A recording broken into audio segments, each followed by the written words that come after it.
Hurricane Ida is picking up speed, strengthening to a Category 2 storm and expected to intensify over the next 24 hours. The storm is expected to touch down along the Louisiana coast on Sunday, reaching Category 4 strength. Good evening, everyone. I'm Laverne McGee sitting in for Brittany Jones. It is Saturday, August 28th, the night before a huge storm is about to hit the United States. This massive storm is expected to dump up to 20 inches of rain on the 16th anniversary of Hurricane Katrina.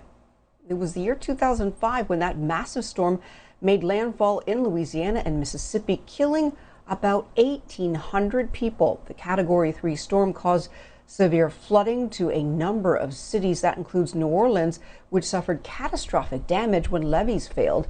And now this region is facing another deadly storm. I want to take you right now to our weather center, where Chief Meteorologist Kevin Smith and Meteorologist Brittany Lockley are standing by with the latest. Hello to both of you. Hello, Laverne. On this evening, indeed, we're dealing with a dangerous situation. Once again, sometimes history has a way of repeating itself, I hate to say, in that mode. So once again, the satellite image is showing the eye of our storm, which is showing that this storm system is intensifying into the Gulf of Mexico because those water temperatures are currently into the lower to the mid-80s, fuel for this storm. Currently, those winds are at 105 miles per hour. It's moving to the northwest very rapidly at 16 miles per hour. That pressure, very important, at 976 millibars. Once again, we're expecting this to be a Cat 4, making landfall tomorrow afternoon at 1 p.m. local time. Still moving up toward Baton Rouge as a Category 1 storm, with those winds still up to around gusting around 100 miles per hour. Here's evacuation of what's happening in Baton Rouge. All of that traffic moving out of New Orleans, and you see the backup there. These are the westbound lanes of the interstate. So Alexandria up toward Lake Charles, Jackson into around the Hattiesburg area, you're under a tropical storm warning.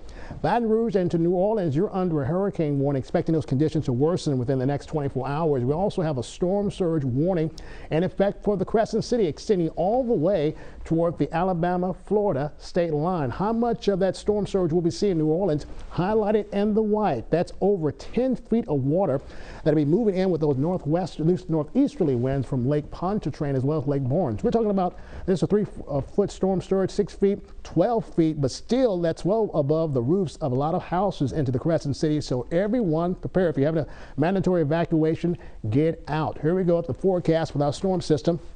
Moving onshore about the time frame of Monday morning, but you still see right along Interstate 12, Baton Rouge over toward Hammond, heavy rainfall and those winds gusting around 115 miles per hour. So here we go with the precipitation amounts adding up.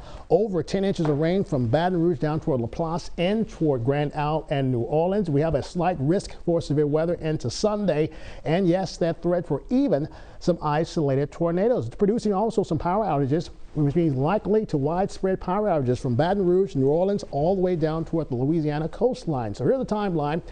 Grand Isle, Lafayette, New Orleans, Baton Rouge, Slidell, Hammond, Gulfport, extending into Pascagoula throughout the day tomorrow. Heavy rainfall, 5 to 10 inches plus, damaging winds 115 to 130 with gusts of 125.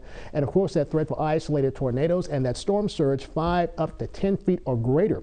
Currently, the radar scope out of New Orleans right now, the first bands are about 100 miles off toward the south and southeast, and they're going to be moving in during the next couple of hours. Let's take a live view of what's happening with our tower cam and to the Crescent City. The live view, at least there into New Orleans, showing nothing but some sunshine. But as I always say, enjoy that. Hopefully everyone has evacuated, at least especially outside those levees into the New Orleans. But once again, a very dangerous situation. So really, Brittany, how is that the forecast shaping up as this storm system moves in toward the Crescent City? Well, Kevin, you talked about those heavier rain bands, so conditions are going to start to deteriorate by tonight. So let's take a look at that 7-day forecast. So for Sunday, you're going to start to see that heavy rainfall, and of course, it's going to be sticking around. Now, once this system starts to interact with land, it's going to be sticking around, like I said, for several hours. So Monday and Tuesday, you're still going to feel the effects of this storm.